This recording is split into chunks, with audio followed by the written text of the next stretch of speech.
5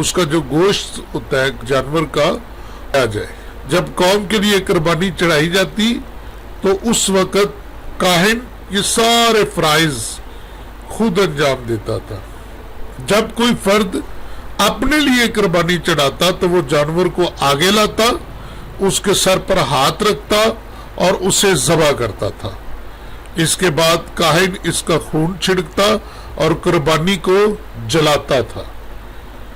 قربانی چڑھانے والا اس کا گوشت نہیں کھاتا تھا. ہاں البتہ سلامتی کے ذبیحے کا گوشت وہ کھا سکتا تھا. جب کئی قربانیاں ایک ساتھ چڑھانی ہوتی تھی تو سب سے پہلے جرم کی قربانی اور اس کے بعد سوختنی قربانی چڑھائی جاتی تھی. اب سوختنی قربانی کا جیسے ذکر ہے تو سوختنی قربانی کیا تھی، اس پہ ذرا تھوڑا ہم غور کریں گے. یہ جو سوختنی قربانی تھی اس کا آبار کی کتاب میں ذکر آتا ہے 5 باب اور اس کی 17 آیت میں. اس باب اور اس کی 17 آیت میں یہ سوختنی قربانی کی جو امتیازی بات ہے وہ یہ تھی کہ پوری کی پوری قربانی جو تھی وہ قربان گاہ پر جلائی جاتی تھی. کفارہ اس قربانی سے خارج نہیں تھا کیونکہ خون کی ہر قربانی میں فدیہ شامل ہوتا تھا. پوری قربانی کے بھسم ہونے سے قربانی گزارنے والے کی کامل تقدیس ظاہر ہوتی تھی. کہتے ہیں نا لو جی فلاں نے قربانی چڑھائی اور وہ پوری کی پوری قربانی جو ہے وہ بھسم ہوگی.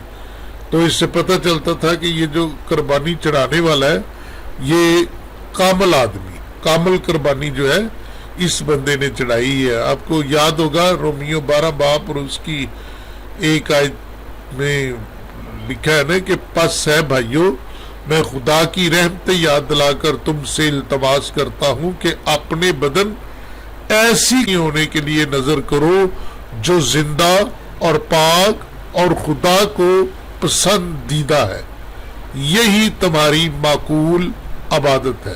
وہ شاید پلوس اس قربانی کا اس وقت ذکر کر رہا ہو. بنی اسرائیل کو حکم تھا کہ وہ دن رات سوختنی قربانی کا سلسلہ جاری رکھے اور اس مقصد کے لیے پیتل کے مذبح پر آگ جلتی رہتی تھی. ہر صبح ہر شام ہر ایک برہ قربان کیا جاتا تھا. اس طرح اسرائیل کو یاد دلایا جاتا تھا کہ تم خدا کے مخصوص قوم ہو. اور یہ تھی سوختنی قربانی. ابھی ہم دیکھتے ہیں سلامتی کی قربانی جو تھی یا سلامتی کا ذبیحہ. سلامتی کی قربانی بالکل رضاکارانہ ہوتی تھی، اگرچہ اس میں فدیہ اور کفارہ موجود تھے، تاہم اس قربانی کی بنیادی خصوصیات کروایا جانا تھا. اس قربانی سے خدا اور انسان کے درمیان زندہ رفاقت اور رابطہ کا اظہار ہوتا تھا. اس قربانی کا گوشت کھانے میں خاندان اور دوستوں کو شامل کرنے کی اجازت تھی. یہ قربانی رضاکارانہ ہوتی تھی، اس لیے سوائے پرندہ کے ہر قسم کا جانور پیش کیا جا سکتا تھا. اس میں عمر اور جنس کی بھی کوئی میعاد نہیں تھی. جانور کو ذبح کرنے کے بعد کفارہ کے لیے اس کا خون چھڑکا جاتا تھا اور چربی قربان گاہ پر جلائی جاتی تھی. قربانی کرنے والا سینہ اور ران کو اپنے ہاتھوں میں پکڑتا اور فرائض انجام دینے والا کاہن انہیں خدا کے حضور ہلاتا تھا. اس طرح جانور کے یہ حصے خدا کے لیے مخصوص کیے جاتے تھے. باقی گوشت قربانی دینے والا اور اس کے بلائے ہوئے جو مہمان ہوتے تھے وہ کھاتے. یہ پرمسرت رفاقت اور شراکت خدا اور انسان کے درمیان دوستی اور صلح کی علامت تھی. سلامتی کے ذبیحہ کی 3 قسمیں تھیں. ان کا تعین قربانی چڑھانے والے کی نیت کے مطابق ہوتا تھا. جب یہ قربانی غیر متوقع اور بغیر استحقاق کے حاصل ہونے والی برکت کے لیے پیش کی جاتی تو اسے شکر گزاری کا ہدیہ یا حمد کی قربانی کہا جاتا تھا. اگر یہ ہدیہ کسی قسم یا منت کے بدلے دیا جاتا تو اسے منت کی قربانی کہتے تھے. اگر اس سے مقصد خدا کے لیے محبت کا اظہار ہوتا تو یہ رضا کی قربانی کہلاتا تھا. اس میں ہر قربانی کے ساتھ مقررہ کھانے بھی پیش کیے جاتے تھے۔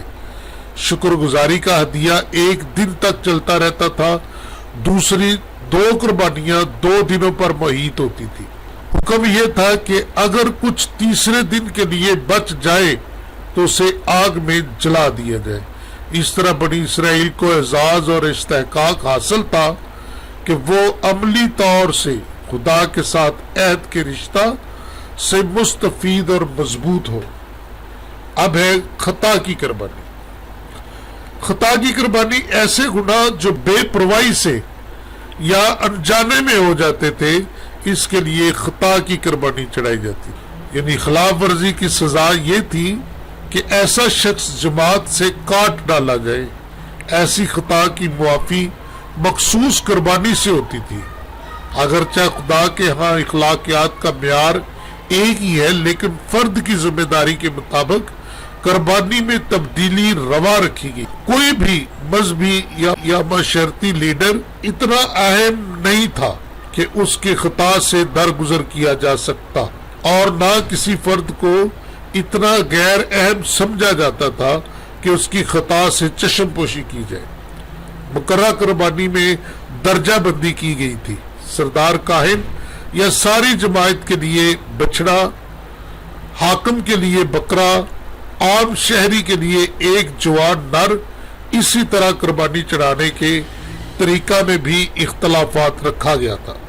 سردار کاہن یا جماعت کے لیے پاک ترین مقام کے مداخل کے سامنے خون 7 بار چھڑکا جاتا تھا۔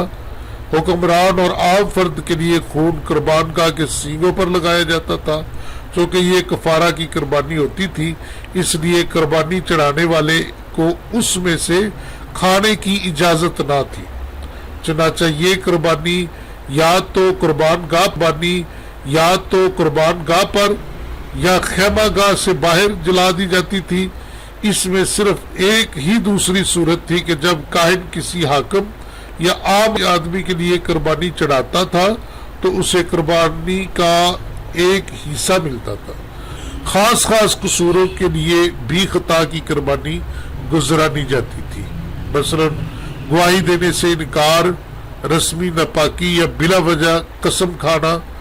اگرچہ ان قصوروں کو ارادی قصور قرار دیا جا سکتا ہے، لیکن یہ خدا کے خلاف ایسے دانستہ گناہ نہیں جن کی سزا موت ہے۔ توبہ کرنے والے ہر گناہ گار کے لیے کفارہ دستیاب تھا۔ اس میں کسی کی معاشی حالت حائل نہیں ہو سکتی تھی۔ اگر اسے بھیڑ یا بکری لانے کا مقدور نہ ہوتا تو اس کی جگہ وہ 2 کبوتر یا فاختہ کی قربانی دے سکتا تھا۔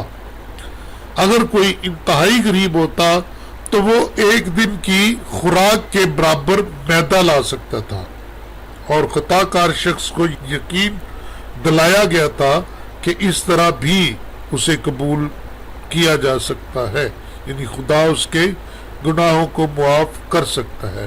خطا کی قربانی کے لیے دیگر مواقع کے لیے بہت سی جگہ پہ خدا کے کلام یعنی حوالہ جات معلوم ہے، جیسے آبار کی کتاب میں، گنتی کی کتاب میں۔ ابھی ہے جرم کی قربانی۔ ایسے حالات جن میں خدا اور ہم جنس انسان کے ساتھ تعلق ہو، جرم کی قربانی گزارنے کے تقاضوں میں ایسے حالات جن میں خدا اور ہم جنس انسان کے ساتھ تعلق ہو، جرم کی قربانی گزارنے کے تقاضوں میں فرد اور اس کی جائیداد کے قانون حقوق کے صاف وضاحت کی گئی تھی۔ اگر کوئی شخص پہلے پھل، بے یکی اور کوئی اور مقررہ ہدیہ خدا کے حضور پیش نہ کرتا اور اس طرح خدا کی تحقیر کرتا تو ایسی صورت میں نہ صرف تلافی کرنا پڑتی تھی بلکہ قربانی بھی چڑھانی پڑتی تھی۔ معافی کے لیے مقررہ واجبات میں نہ صرف 5واں حصہ اضافہ کر کے چڑھانے کا حکم تھا بلکہ 1 مینڈا بھی قربان کرنا ہوتا تھا۔ یہ قیمتی قربانی اسے شعور بخشتی تھی کہ گناہ کی قیمت کیا ہے۔ جب ایسا قصور کسی ساتھی انسان کے خلاف سرزد ہوتا تو معاملہ کی درستی کے لیے اضافی 5واں حصہ بھی ادا کرنا پڑتا تھا۔ اگر یہ تلافی مطلوبہ شخص یا اس کے قریبی رشتہ دار کو پیش نہ کی جا سکتی تو نقصان کا عوض کاہن کو پیش کیا جاتا تھا۔ کسی انسان کے حقوق کی خلاف ورزی کرنا بھی خدا کے خلاف جرم مانا جاتا تھا، چنانچہ قربانی دینا ضروری ہوتا تھا۔ اب ہے نظر کی قربانی۔ صرف یہ ایک ایسی قربانی تھی جس میں جانور کی جان شامل نہ تھی، بلکہ یہ زمین کی پیداوار پر مشتمل تھی۔ زمین کی پیداوار انسان کے محنت کی علامت ہے۔ یہ قربانی 3 طریقوں سے چڑھائی جا سکتی تھی، لیکن ہدیہ کے ساتھ تیل، لبان اور نمک شامل کرنا ہمیشہ ضروری تھا، مگر خمیر اور شہد شامل کرنے کے لیے منع کیا گیا تھا۔ اگر یہ ہدیہ پہلے پھلوں کا ہوتا تو اناج کی بالیں آگ پر بھونی جاتی، دانوں کو پیس کر میدا تیار کیا جاتا یا بے خمیری روٹی، گردے یا تندوری کلچے پکا کر پیش کیے جاتے تھے۔ معلوم ہوتا ہے کہ اس ہدیہ کا ذیلی حصہ مے کا تپاون ہوتا تھا۔ ایک مناسب نتیجہ یہ اخذ ہوتا ہے کہ نظر کی قربانی کبھی خالی نہیں چڑھائی جاتی تھی۔ بنیادی طور پر یہ سختنی اور سلامتی کی قربانی کے لوازمات میں شامل تھی۔ ان دونوں قربانیوں کے ساتھ نظر کی قربانی ایک ضروری اور موضوع صورتحال تھی۔ یہ تھا ان قربانیوں کا سلسلہ، یعنی 5 قربانیاں تھی، 5 طرح کی قربانیاں تھی۔ 4 ایسی تھی جن میں خون بہایا جاتا تھا اور 5ویں جو تھی اس میں خون نہیں بہایا جاتا تھا۔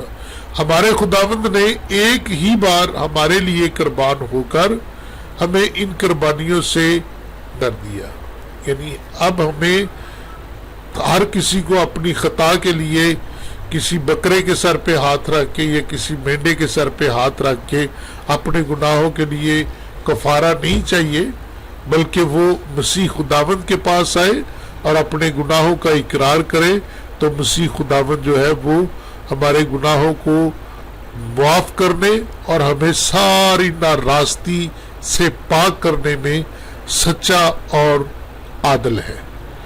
آج کے لیے اتنا ہی، ملتے ہیں اگلی ویڈیو میں۔ اس چینل کو زیادہ سے زیادہ سبسکرائب کریں، اس ویڈیو کو لائک کریں، شیئر کریں اور بیل کے آئیکن کو ضرور دبائیں۔ ملتے ہیں اگلی ویڈیو میں۔ اب دیجیے اپنے بھائی کو اجازت۔ خدا حافظ۔